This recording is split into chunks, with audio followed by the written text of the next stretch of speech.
20 साल पहले मैं कोकण के नानेली और कानेली इन दो गांवों का सर्वेक्षण करने गया था। उस समय की बात है। नानेली से कानेली की दूरी करीब 4 से 5 किलोमीटर होगी, लेकिन रास्ते में मुझे 1.5 मील चलना पड़ा। 500 फुट ऊंचे पहाड़ को चढ़ के पार करना पड़ा और फिर पहाड़ से उतरना भी पड़ा। मैं कृषि विभाग में कार्यरत था। मेरा काम गांव में खेत की जमीन का सर्वेक्षण करना, गांव वालों से मिलना और उन्हें आम, चीकू और कटहल के पौधे के लिए सरकार से मंजूरी दिलाना और 3 महीने में एक बार दिए गए पौधों का निरीक्षण करना था। उस दिन मेरे सहायक हरीश, करण और धीरज और उसी गांव के राजू परब नाम के एक दुकानदार के साथ हम सब नानेली से कानेली जा रहे थे। सुबह का समय था। हमने अपना लंच बॉक्स साथ में लिया था। राजू हमें जाने के लिए गाइड कर रहा था। गांव की बस्ती को पार करके हम एक लकड़ी के पुल से निकल पड़े। थोड़ी थोड़ी दूरी पर बहने वाले झरने को पार करते हुए हम उस 500 फीट की पहाड़ी की तलहट में आ पहुंचे। तलहट पर पास ही में एक बुढ़ा आदमी एक छोटी सी झोपड़ी में बैठा हुआ दिखाई दिया। उस बुढ़े आदमी ने राजू परब से कोंकणी में कुछ पूछा तो राजू ने मुस्कुराकर जवाब दिया, ग्रहण है आज, रुक जा, साहब को मत ले जा वहाँ, वो गांव रात में रुकने के लिए सही नहीं है। अरे इसलिए हम सूरज ढलने से पहले वापस आ जाएंगे।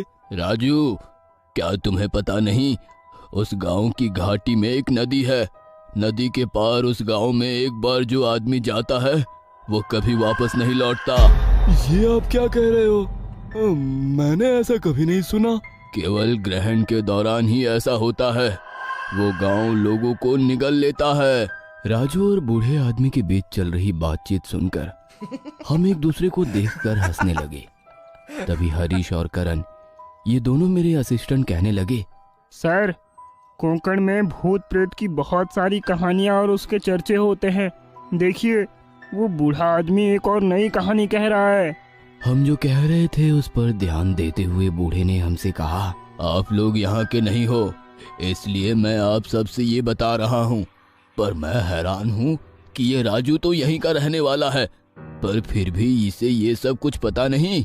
इस पर राजू ने कहा, मैं यहीं रहता हूँ, लेकिन उस गांव जाने का कभी मौका नहीं मिला। कभी कभार गांव की यात्रा के दौरान ही कभी काकेली देखी होगी, पर मैं उस नदी के पार कभी गया ही नहीं। इन दोनों की बातचीत को नजरअंदाज करते हुए हमने राजू से कहा, चलो, हमें सूरज ढलने से पहले इसी रास्ते से वापस आना है। आते वक्त कर लेना जितनी बातें करनी है। इस पर राजू ने बूढ़े से कहा, बाबा, सूरज ढलने से पहले हम वापस आ जाएंगे, चिंता मत करो। बूढ़ा कुछ बुदबुदा रहा था, पर हम वहां से निकल पड़े। गांव में प्रवेश करने के लिए केवल एक ही लकड़ी का पुल था। हम उस लकड़ी के पुल पर चलते हुए उस गांव में चले गए। बहुत चलने के कारण हम थक चुके थे। गांव में पास ही के बस्ती में रुक गए।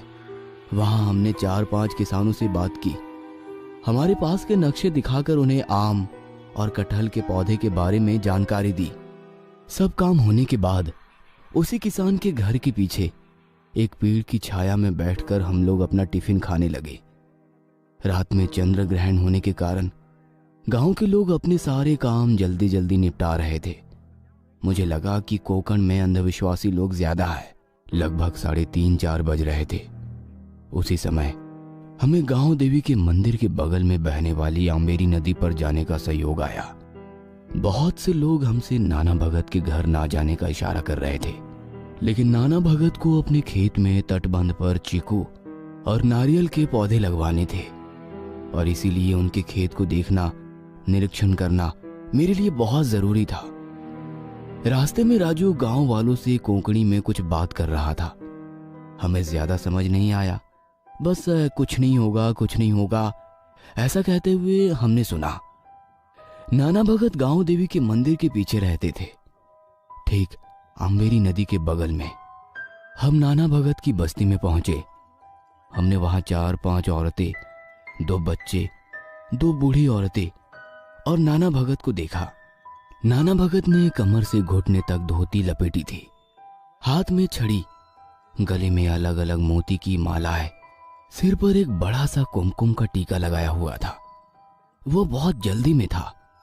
उसने हमें देखते ही बैठने के लिए विनती की और उसने कहा, देखिए आप कल आ सकते हो, अभी आप निकलो यहां से। हमें समझ नहीं आया कि उसका क्या मतलब था। हालांकि हमने जोर देकर कहा कि हम आपका खेत देखना चाहते हैं, जिस पर नाना भगत ने कहा, देखिए मेरा खेत नदी के उस पार है और आज खेत में नहीं जा सकता, क्योंकि जब ग्रहण चल रहे होते हैं तब मैं नदी पार नहीं करता। उसके ऊपर मेरे सहायक हरीश ने कहा, साहब, कोंकण तो अंधविश्वास से भरा हुआ दिख रहा है। नाना भगत ने उसका कोई जवाब नहीं दिया। उसने हमें जल्दी से यहाँ से निकलने के लिए कहा। हमें वास्तव में समझ नहीं आया कि वो ऐसा क्यों कर रहा था। क्या वो हमें अपना खेत नहीं दिखाना चाहता था? उसके पास खेत नहीं था, या वो सिर्फ एक पौधा खरीद कर किसी और को बेचेगा? हमारे दिमाग में कुछ अजीब सा ख्याल आने लगा। कल फिर से इतना लंबा पैदल सफर करना हमें मुमकिन नहीं था। हमने नाना भगत से 10 मिनट में खेत दिखाने का अनुरोध किया और कहा कि खेत देखते ही हम वहां से तुरंत निकल जाएंगे, कल हम वापस नहीं आ सकते। इस पर नाना भगत ने कहा, साहब मैं आपसे से जल्द जाने की विनती करता हूँ। मेरे पास रुकने के लिए 2 मिनट भी नहीं है। मुझे बस ग्रहण शुरू होने से पहले नदी के पानी में जाना है। उसके बाद मैं किसी से कुछ नहीं कह सकता।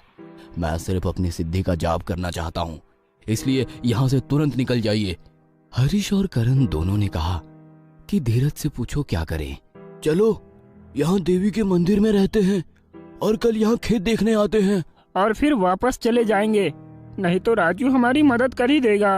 और अगर अभी हम निकलते हैं तो सूरज ढलने से पहले पहुंच ही जाएंगे, वरना रात में घने जंगल से उस पहाड़ को उतरना मुश्किल है। मुझे लगता है आज हमें यहीं रहना चाहिए। मैं उनकी बात से थोड़ा सहमत था, लेकिन राजू तैयार नहीं था। मगर मुझे जाना चाहिए। अगर आपका मन करे तो यहीं रुके और सुबह इसी रास्ते से वापस आए, नहीं तो गांव के कई लोग नानेली आते रहते हैं। मैं आपके भोजन की व्यवस्था यहीं पास के घर में करूंगा और चला जाऊंगा। इस पर मैंने राजू से कहा, इसकी कोई आवश्यकता नहीं है, दोपहर का खाना बचा हुआ है, तुम जा सकते हो। हमें फिर से अपने पैर नहीं तुड़वाने चल चल के। और बस 10 मिनट ये आखिरी खेत देखना बाकी है। नाना भगत को नदी में चले जाने दो। हम चुपके से पुल के पार जाते हैं खेत देखने के लिए और ये 2 बोर्ड लगाकर जल्दी वापस आते हैं। तुम यहीं रुको, फिर हम साथ में वापस जाएंगे। फिर मैं यहाँ रुक कर क्या करूं? मैं भी साथ आता हूँ। देखो, वो नाना भगत नदी में जा रहा है। नदी में जाने के बाद वो कहाँ कुछ कहने वाला है। चलो हम चलते हैं नदी के उस पार। नाना नदी के आधे पानी में खड़ा हुआ था। उसके घर की सभी औरतें शांत रहकर अपना काम कर रही थी। जैसे ही वो चला गया, हम उसके पीछे उस पुल तक गए जो थोड़ी दूर पर था। हम सब ने चुपके से उस पुल को पार कर लिया। आगे पहुंचने के बाद हमने पीछे मुड़कर नहीं देखा। वहां जाने के बाद हमें 100 से 150 कब्रें दिखाई दी। हमें लगा कि ये एक कब्रिस्तान होगा और आगे कहीं खेत होगा। कुछ दूर चलने के बाद हमें उस जगह पर एक झोपड़ी दिखाई दी जहां खेत खत्म हुआ था। एक छोटा सा पंप हाउस था जहां हम सब पानी पीने लगे और अचानक सिर में झंझनाहट होने लगी। कुछ भी समझ नहीं आ रहा था कि यह क्या हो रहा है। मेरी आंखों के आगे अंधेरा आ गया। मुझे बस इतना ही याद है, कुछ देर बाद मेरी आंखें खुली, तब मुझे सब कुछ उल्टा दिखने लगा। क्या हमें उल्टा लटका दिया है? मुझे ये समझ नहीं आया। किसी के को जैसी सिसकने की आवाजें आ रही थी। शायद बाहर कुछ चल रहा था। मैं अपने सभी साथियों को उल्टा लटके हुए देख रहा था। हालांकि जैसे मैं कुछ समझ पाता कि मेरे साथ कौन कौन है, तभी एक आदमी अंदर आया और उसके पीछे एक और आदमी भी था। हम सभी को बाहर निकाला गया। एक कुआं जिसके पास 3 या 4 लोग थे, उसमें 3 अधेड़ उम्र की महिलाएं और एक बुजुर्ग महिला बैठी थी। हमें पकड़े हुए 2 आदमी कुएं के सामने वाली आहुति कुंड के सामने ले गए और राजू को उठाकर कुएं के पास ले गए।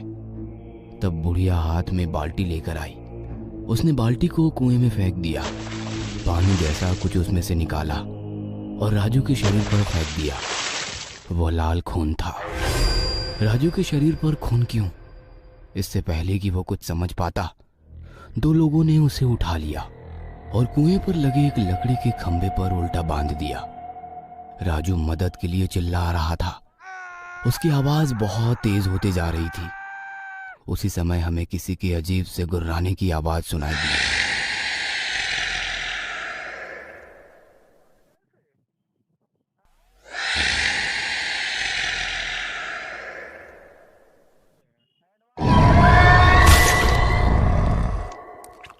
हम कुछ समझ पाते उसके पहले ही उस कुएं से कोई ऊपर आया और राजू को नीचे खींच के ले गया।